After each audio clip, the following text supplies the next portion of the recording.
¿vale?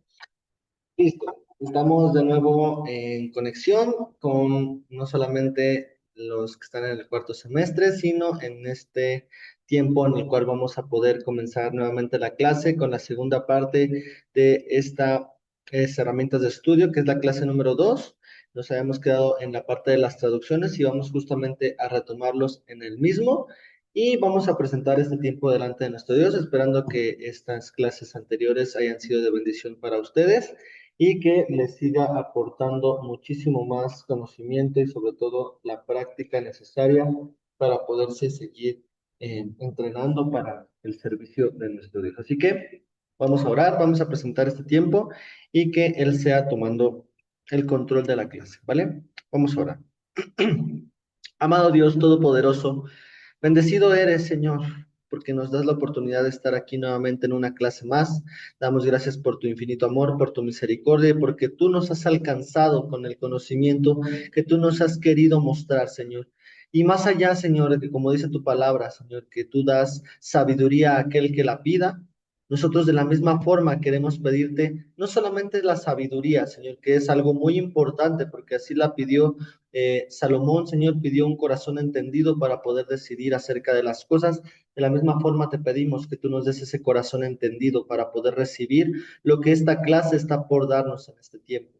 Te pedimos de la misma forma que tú abras nuestro entendimiento y que podamos llevar a cabo todas las cosas que vayamos a aprender en esta clase y en las venideras, Señor, sabiendo que tú eres el único que perfecciona nuestra vida hasta el grado de buscar ser como tú, Señor, de buscar ser perfectibles para hacerlo conducente, para llegar a un siempre conocimiento más profundo de ti y de tu palabra, Señor. Te entregamos este tiempo y como siempre yo me siento y me hago a un lado para que tú seas dando la clase a través de este tiempo y solamente yo seré ese mayordomo que dará vuelta a las diapositivas para que tú seas enseñándonos en esta hora. Amado Dios y precioso Espíritu Santo.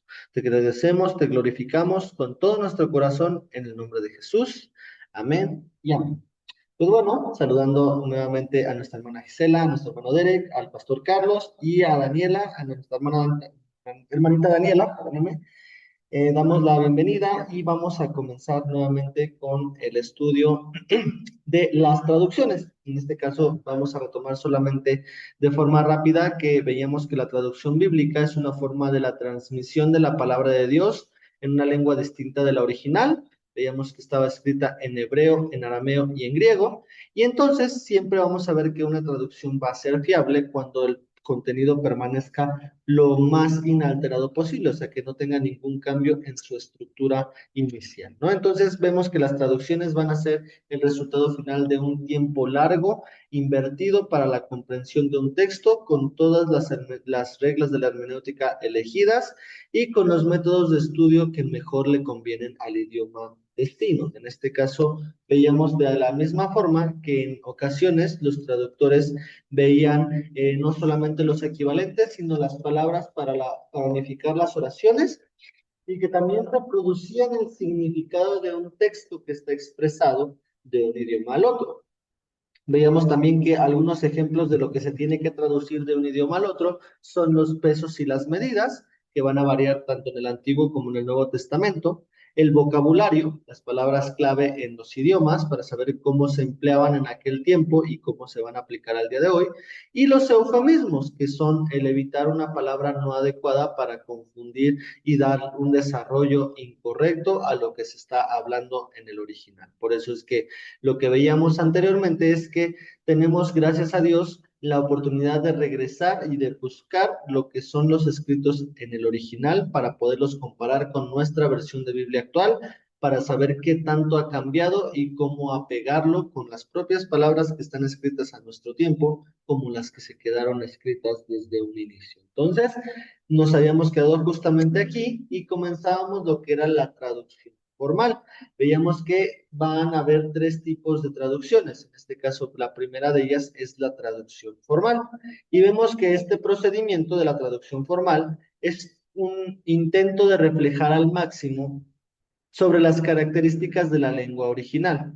Siempre va a intentar trasladar de un lector al otro a la cultura original del idioma. Es importante esto porque en este tipo de traducción siempre va a buscarse el equivalente de las palabras para que siempre se parezca al original. Por eso es que al día de hoy conocemos que la traducción formal por excelencia es la Reina Valera 1960, porque todo lo que está escrito de un idioma al otro se traspasó con todo y la forma del equivalente para que tuviera una coherencia y sobre todo un mismo impacto. En este caso lo vamos a ver con un ejemplo con Hechos 2:17 y lo vamos a ver en diferentes versiones.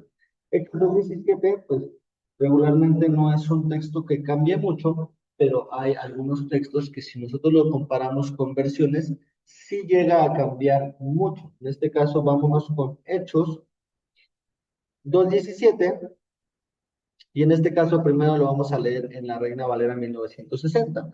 Dice la palabra de Dios, en este caso, y en los postreros días, dice Dios, derramaré mi espíritu sobre toda carne, y vuestros hijos y vuestras hijas profetizarán. Vuestros jóvenes verán visiones y vuestros ancianos soñarán sueños. En este caso, si nosotros lo comparamos con versiones, vamos a ver que la Nueva Biblia de las Américas dice, y sucederá en los últimos días, dice Dios, que derramaré de mi espíritu sobre toda carne, y sus hijos y sus hijas profetizarán, sus jóvenes verán visiones y sus ancianos soñarán sueños.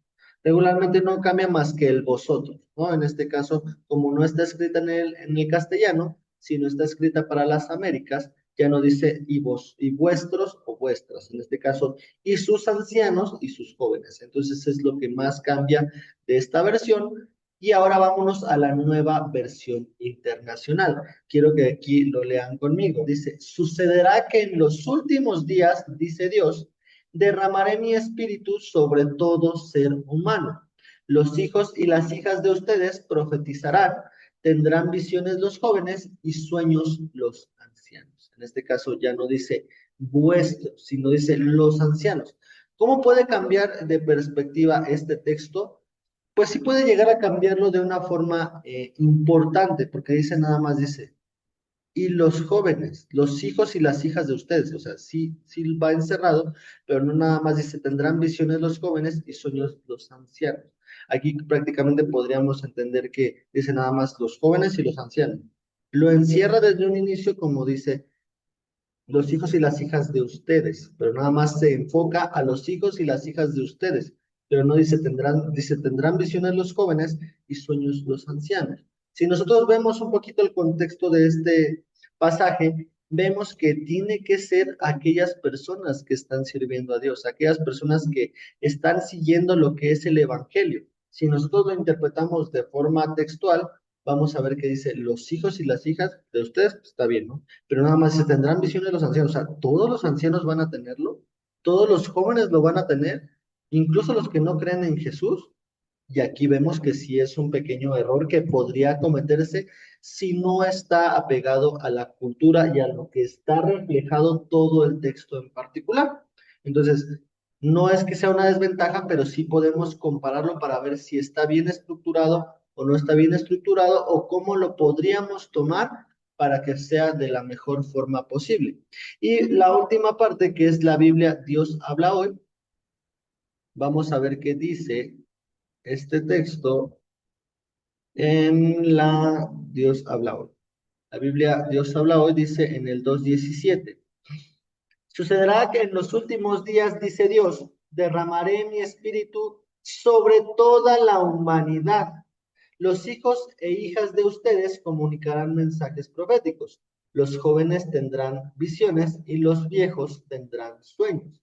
En este caso, aquí también puede decir que los viejos tendrán sueños, pero aquí dice, o sea, la gente grande va a tener sueños, no necesariamente va de acuerdo a lo que estamos teniendo que interpretar. ¿Por qué? Porque dice cuando anteriormente en el texto, tanto en el griego como en el hebreo, vemos que cuando se le decía y los ancianos de la iglesia estaban reunidos, o los ancianos del templo, no eran regularmente gente grande, que pues obviamente entendemos que al ser ancianos es que llevaban un cierto tiempo ahí, por lo tanto pues sí llevaba una edad grande, Pero al día de hoy conocemos que la gente que es considerada anciana en la iglesia no necesariamente tiene que tener una edad avanzada, sino pues a lo mejor pudieron haber crecido en la iglesia, pudieron haber venido de un hogar cristiano y desde pequeños ellos se formaron como maestros y especializados en interpretar la palabra de Dios y a lo mejor pueden llegar a tener 26, 27, 28 años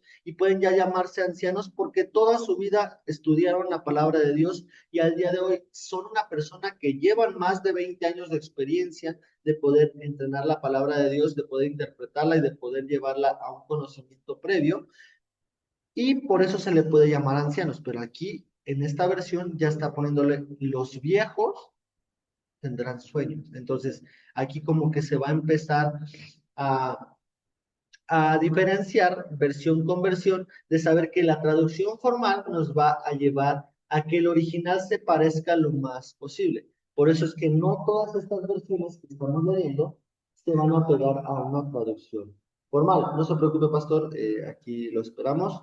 Y pues prácticamente lo que vemos es que la Reina Valera 1960 sí va a cumplir con la traducción formal. Entonces, no quiero que apunten mucho esto porque vamos a ver un diagrama que ese sí lo van a tener que ver para que sepamos qué versión de la que estemos leyendo o qué versión de las que existen van a acomodarse a las diferentes traducciones que se están apegando.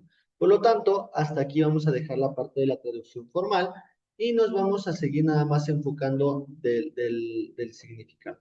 Cuando se habla de una equivalencia formal, se va a referir al intento de corresponder la reproducción del original en todos sus aspectos.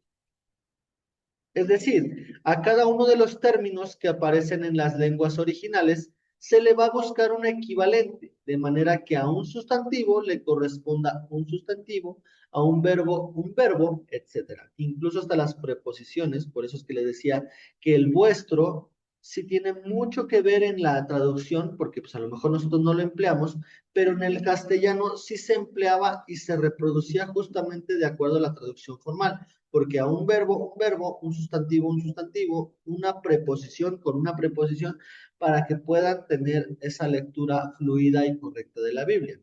Por eso es que siempre se va a buscar que el vocabulario sea lo más parecido al original, buscando al máximo la literalidad.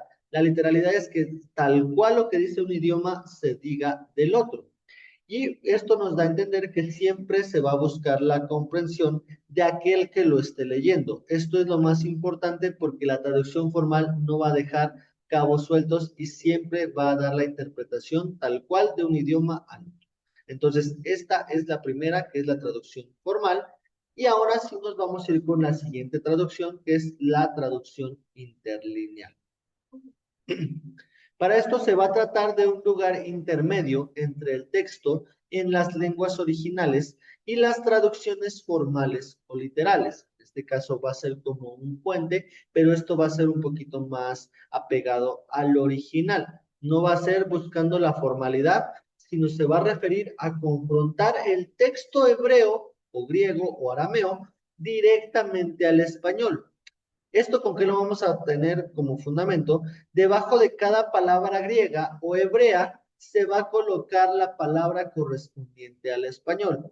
¿Qué vamos a conseguir con esto? Que suena un poquito robotizada la traducción. No va a ser formal porque no le va a dar formalidad para leer de un idioma al otro, buscando que un sustantivo sea con un sustantivo, un verbo con un verbo, sino que en este caso la interlineal sea justamente entre líneas se traduzca para que el contenido pues sí permanezca tal cual como está escrito, a lo mejor no con la coherencia de un idioma al otro, pero sí va justamente a permanecer de la misma forma. En estos casos, la traducción va a ser incomprensible. Pero ¿por qué existe la traducción interlineal? Y aquí sí puede ser una pregunta válida.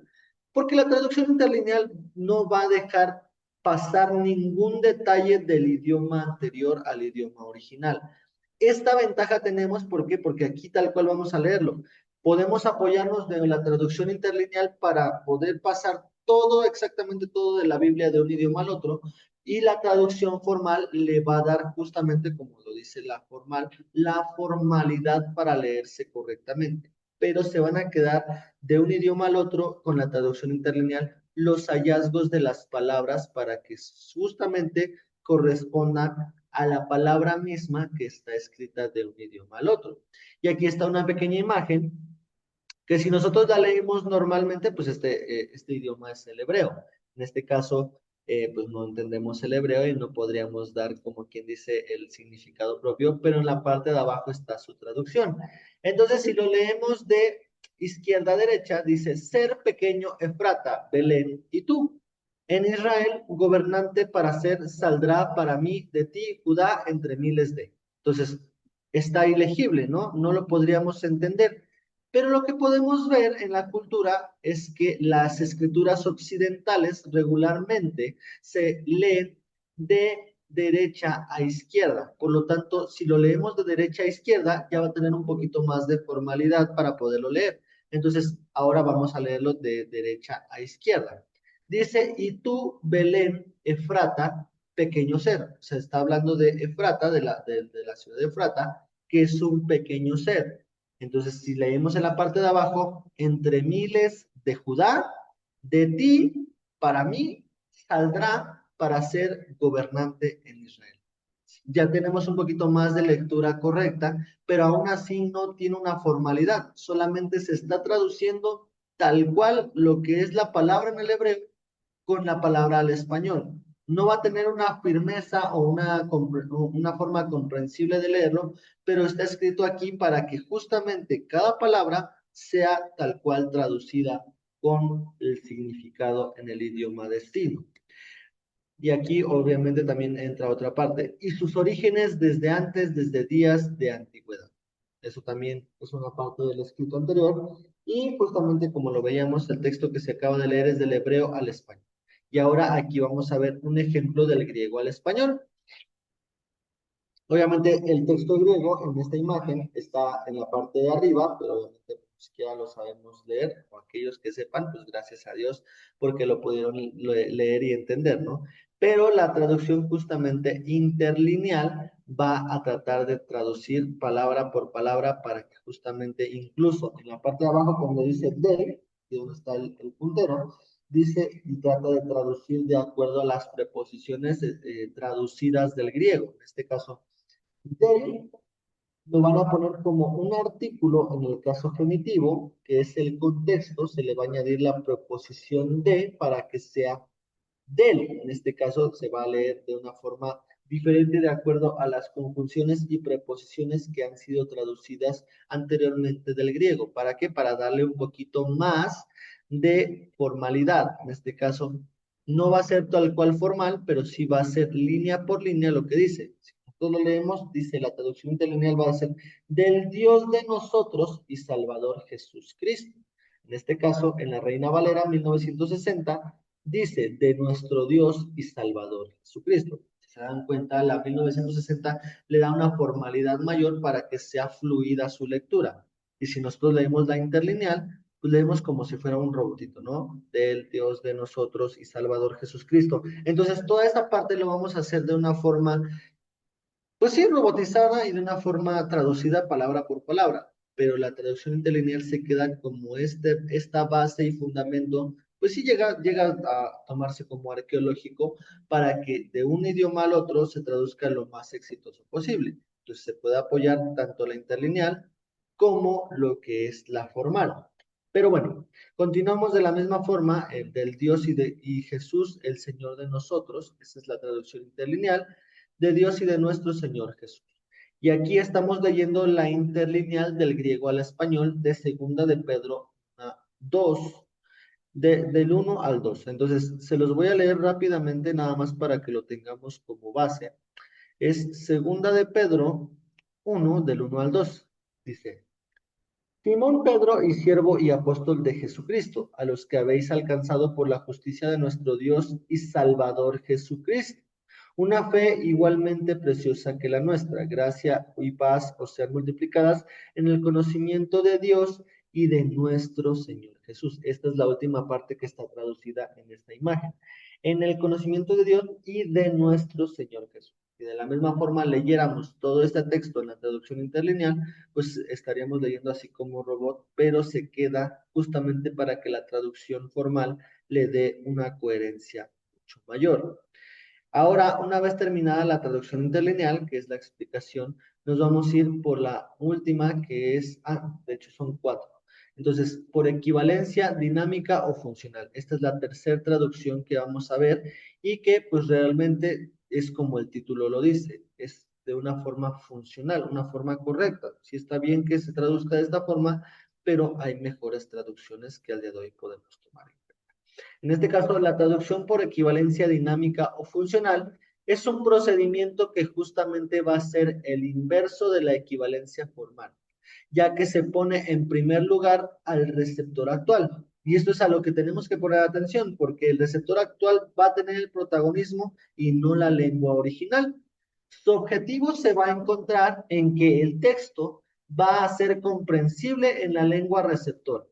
Es decir, se va a tratar de traducir el sentido y el estilo del original al nuevo idioma. El nuevo idioma va a tener prioridad y por eso es que tenemos que comparar las versiones para que sea de un mejor aprovechamiento para todos y no caigamos en ninguna confusión. Y aquí es importante resaltar que el trabajo que hacen aquellos que realizan esta traducción, que es dinámica funcional, es la de analizar el texto buscando las funciones que tienen cada una de sus partes, reconociendo los elementos implícitos en el mismo y reformularlos. ¿Con qué finalidad tiene el reformularlos? Con que el idioma actual o el idioma contemporáneo pueda ser adaptado al mismo, a la palabra misma. O sea, prácticamente vamos a poner las palabras del día de hoy por encima de las originales, dándole una formalidad y una estructura actual y no de acuerdo al castellano, pues que se habla desde cientos de años anteriormente. Entonces podemos entender que la equivalencia dinámica o funcional va a estar en medio de distintas traducciones, en este caso, tanto la traducción literal o formal como la traducción por paráfrasis. La traducción por equivalencia dinámica o funcional va a estar justamente en medio, tratando los dos mundos de una forma uniforme. En este caso, la paráfrasis va justamente a agregar o quitar al sentido original, que eso lo vamos a ver en la siguiente, pero no quiero adentrarme mucho a esto, sino a la traducción literal o formal. Dice, deja oscuro o ininteligible el sentido del original. Por eso es que la traducción por equivalencia funcional va a sacar a la luz la traducción literal o formal y le va a agregar un poco de paráfrasis para que todo lo que está escrito en lo formal se reformule y sea un nuevo escrito apegado a la palabra de Dios. Por lo tanto, es que la ventaja de esta traducción es que el lector que lee el texto traducido va a leerlo como si fuera un texto producido en el texto de su tiempo. En este caso, al día de hoy escrito. Por ejemplo, la que leímos, justamente la Dios habla hoy, habla mucho como el día de hoy lo tenemos, que de hecho la última traducción creo que no sé si fue en el 2001 o en el 94. Entonces, este idioma pues ya es más actual, por eso ya no es como en el 1960, e incluso todavía se hablaba de vosotros, ¿no? Entonces, en este caso, la desventaja va a ser que puede borrar el carácter histórico concreto. ¿Cómo lo puede borrar? Porque nada más puede perder el detalle, puede decirse, por ejemplo, se está contando con detalle una parte en particular de la historia, tanto del Antiguo como del Nuevo Testamento, y puede decirse, por ejemplo, y los apóstoles se fueron a Antioquía, ¿no? Para un viaje misionero, ¿no? Pero en este caso pueden tomarse, no sé, por ejemplo, la referencia de que los apóstoles sufrieron, tuvieron un percance, no sé, por ejemplo, ¿no? Ya más adelante podríamos ir comparando por nuestro propio mérito las versiones para saber qué tanto cambia un carácter histórico concreto y qué tanto lo acomoda a nuestro tiempo. Hermana Gisela, ¿quiere decir algo? Hermano, en este tipo de traducción entraría la TLA, La TLA, esa es la, más bien está pegada a lo que es la traducción por paráfrasis. ok. Entonces, En la TLA, eso me lo quedo de tarea y se lo Ok. voy a hacer ya en la siguiente clase porque nunca me habían dicho de esta versión. Pero sí lo que yo había visto es que sí justamente se queda en la parte en la cual la paráfrasis entra mucho en las interpretaciones de las versiones más recientes. En este caso, como lo es la Dios habla hoy y la nueva versión internacional. La nueva versión internacional está pegada mucho a lo que es la paráfrasis y la traducción, pues no es lo más fiable posible, pero como les decía, o sea, no es porque no quiera que se lean o que se prohíba que se lean, sino que justamente leyendo esta versión se compare con las demás para saber qué tanto ha cambiado y qué tomar de bueno al idioma actual y qué volver a leerlo en el anterior. Entonces, Que no sé si... también hay otra versión también que es utiliza un lenguaje muy actual que es la de PDT, que es Palabra de Dios para Todos. También esa no sé si entre aquí. Sí, sí, de hecho sí está de la misma forma en la parte de, tanto en la traducción por equivalencia dinámica o funcional y pegada a lo que son las paráfrasis. Entonces, Mm, pues se recomienda leerlo directamente a lo literal o formal y después hacer la comparación con estas versiones. ¿Para qué? Para mm. que podamos comparar y ver qué cambió, qué no cambió y qué podemos tomar de la literal, tal cual, y qué podemos a nuestras propias palabras poderlo adaptar a las versiones más recientes. Ok, gracias. Nada, mi Marcela. Entonces, pues justamente es lo que vamos a ver más adelante con la traducción por paráfrasis y estas son las ventajas y las desventajas de la traducción por equivalencia dinámica o funcional. Y ahora sí vamos a la que les decía, traducción libre o por paráfrasis. En este caso, las llamadas paráfrasis o traducciones libres son explicaciones o interpretaciones amplificadas de un texto con el fin de ilustrarlo o hacerlo más claro y se va a definir como la reestructura del texto original. Esto queremos que lo pongan con mucha atención porque sí justamente dice reestructura del texto original, o sea, prácticamente lo van a hacer desde cero y muchas veces no se va a pegar al original. Por eso es que hay que poner mucha atención en este tipo de versiones. Porque en este tipo de traducciones, el traductor va a introducir todos los juicios subjetivos a la traducción. Por eso es que muchas veces tenemos que ver qué tipo de sociedades bíblicas tuvieron esa intervención en estas traducciones para saber qué tan fiables son, qué hombres fueron los que estuvieron a cargo. Y todo esto está toda esta información está expuesta al público para que justamente todos lo podamos ver y podamos decir, no, pues este hombre sí estuvo pegado a lo que directamente va con la cultura, no está haciendo así y esto lo vamos a poder diferenciar y tomar en cuenta para poderlo leer de una forma correcta y con una seguridad que nos dé. En este caso, la traducción libre o por paráfrasis va a ser el intento de traducir las ideas de un idioma al otro con menor preocupación del uso exacto de los equivalentes de las palabras del idioma original. En este caso, un ejemplo que encontramos es justamente la Biblia al día, la cual va a justificar que parafrasear es expresar el pensamiento de un autor en palabras más comprensibles a las empleadas por él originalmente.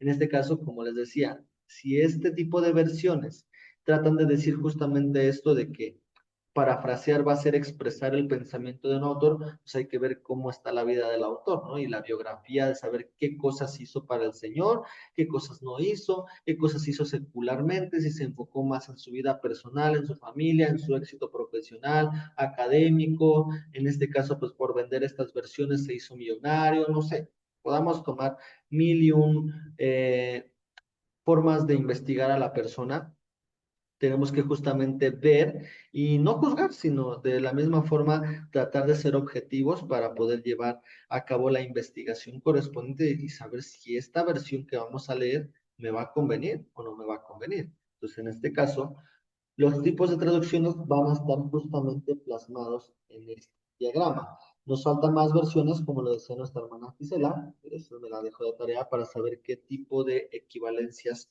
de traducción son las que basan. En este caso es la TLA y lo que es la Biblia de Dios para todos, ¿verdad?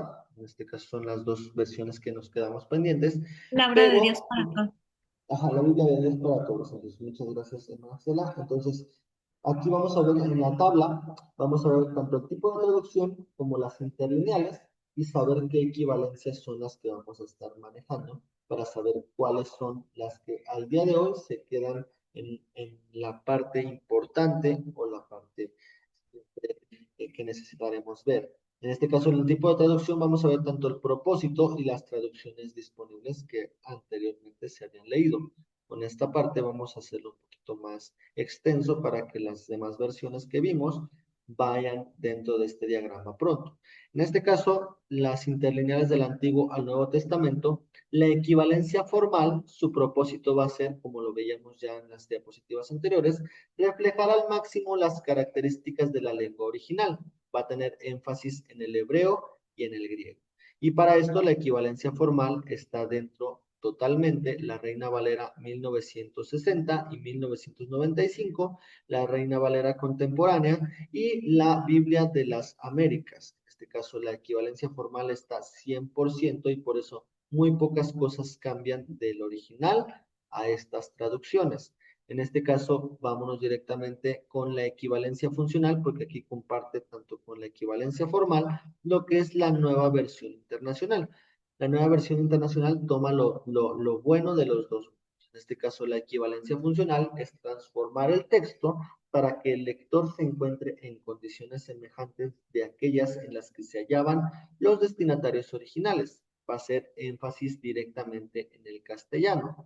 En este caso, la Biblia Dios habla hoy se va a enfocar mucho en esto. La Biblia del peregrino y la Biblia latinoamericana son las que al día de hoy están con esta equivalencia funcional, que sí se transforman las palabras y poquito toman como que lo que es la equivalencia formal, pero no del todo. Lo que sí va a llevar un poquito de las dos es la nueva versión internacional. Se va a pegar al original en formal, pero también va a transformar algunas palabras como se los estaba yo leyendo en esta parte de la nueva versión internacional con Hechos 2:17. En este caso, si podemos leer la nueva versión internacional con la que yo les estaba diciendo de segunda de Pedro 1, dice, a los que por la justicia de nuestro Dios y Salvador Jesucristo han recibido una fe tan preciosa como la nuestra. Realmente no cambia mucho, solamente transforma algunas partes importantes que pues para muchos no conocen y esto lo van a ver como diferencia, eso sí, si ustedes quieren hacerlo, no un ejercicio de tarea, pues no se los voy a obligar a que lo entreguen, pero sí investiguen o comparen más bien la forma de estas traducciones con el Apocalipsis. ¿Por qué? Porque muchas veces en la 1960 vamos a decir, pues ni siquiera le entiendo, ¿no? Porque pues muchas veces va a decir, y la bestia y vosotros, y entonces unas cosas se hablan en presente, en pasado y en futuro. Muchas veces las nuevas traducciones nos van a ayudar a que con las palabras nuevas, al idioma actual, al idioma contemporáneo, se habilite la forma de entenderlo a nuestro tiempo, pero también volviendo al original, saber cómo se estipularon en aquel tiempo para que tomemos lo mejor de las dos partes. Entonces, esto es lo que hace la nueva versión internacional y por lo tanto es una buena traducción. Y ahora nos vamos a ir con la traducción por paráfrasis, que si se dan cuenta, está en la parte de abajo la nueva traducción viviente, que comparte equivalencia funcional y paráfrasis. La paráfrasis es la explicación que se hace de un texto, conservando el contenido, pero cambiando las palabras y sobre todo la extensión del mismo. La paráfrasis, la Biblia al día, va a estar empeñada que todos los conocimientos estén tal cual en esta Biblia y pues por lo tanto tendríamos que hacer una revisión exhaustiva de qué le cambiaron y qué no le cambiaron al texto porque ya ni siquiera está un poquito apegada a la equivalencia formal, sino está directamente con paráfrasis, no se detiene el conocimiento y puede cambiar la extensión del mismo. A lo mejor ni siquiera podría tomarse en cuenta lo que dice Juan 3:16 de saber por qué vino Jesús al mundo. No sabemos, porque yo la verdad no la he leído, pero también me voy a dar en un tiempo la tarea de leerlo, porque pues obviamente si está escrita por paráfrasis no siempre va a tener la fiabilidad posible de entender un texto. Y aquí entra la nueva traducción viviente. La nueva traducción viviente es una de las traducciones que más polémicas han tenido a lo largo del tiempo que se ha escrito y traducido la Biblia. ¿Por qué? Porque sí han cambiado muchísimas formas en las cuales se expresan las formas y los contextos culturales de las escrituras. ¿Por qué? Porque pues, muchas veces contradice lo que se dice de un texto con el otro, cuando la regla fundamental de la hermenéutica dice que pues justamente la Biblia se tiene que explicar con la Biblia misma. Y este tipo de traducciones para estos tipos de texto no llevan lo que es la explicación con la coherencia necesaria. Si lo llevan de un texto al otro, por ejemplo, uno de los que vamos a ver más adelante va a ser una de las formas en las cuales la gracia se toma de un libro con el otro. Por ejemplo, el apóstol Pablo atacaba mucho las ideas de que la fe se hace por las obras, más bien las obras se muestran por la fe, y Santiago toma lo que es la fe por las obras que se están manifestando. Entonces, muchas veces estas traducciones, como lo que es la nueva traducción viviente, no explican del todo por qué la fe se mueve por obras, y de la misma forma las obras dan a conocer nuestra fe. Entonces, esos son unos de los pequeños condicionantes de esta traducción, que no es mala, pero como les decía, hay que tomar solamente lo bueno y como dice la Biblia, ¿no? Justamente lo dice el apóstol Pablo, ¿no? Examinar lo bueno, retener lo bueno y desecharlo. Entonces, este tipo de traducciones están presentes y solamente nos quedan pendientes estas dos traducciones que nos dijo la hermana Gisela para que se pueda enriquecer este diagrama y de la misma forma poder darles ya el dato exacto. Entonces, pues hasta aquí prácticamente va a quedarse lo que es la clase 2 de herramientas de estudio y tenemos nuestro segundo cuestionario para poderlo contestar en la semana y ya poderlo tener ahí pendiente, ¿vale? La primera pregunta es, ¿cuál es la definición de hermenéutica? Explicar por qué encontramos en Lucas 24-27 la aplicación de la hermenéutica. ¿Por qué es importante la materia de hermenéutica? ¿Qué relación hay en hermenéutica y en exégesis? Eso ya lo vimos todo en estas diapositivas. Definir la palabra interpretación de acuerdo a lo que vimos en clase. Cómo se complementa la interpretación con la exégesis y la hermenéutica. Definir la palabra comprensión con lo visto en clase. Y cómo se complementan las cuatro definiciones vistas en clase, tanto exégesis, hermenéutica, interpretación y comprensión en un solo conocimiento de la palabra de Dios. Entonces, hasta aquí prácticamente queda lo que es el cuestionario 2 y tenemos un extra con un cuestionario número 3 porque va de acuerdo a la clase anterior y a la clase del día de hoy. El cuestionario número 3 va a tener como primera pregunta, ¿cuál es la regla fundamental de la hermenéutica? ¿Por qué es importante la regla fundamental en nuestra vida? La pregunta número 2. La número 3 es, ¿qué ocurre si alguien altera las escrituras?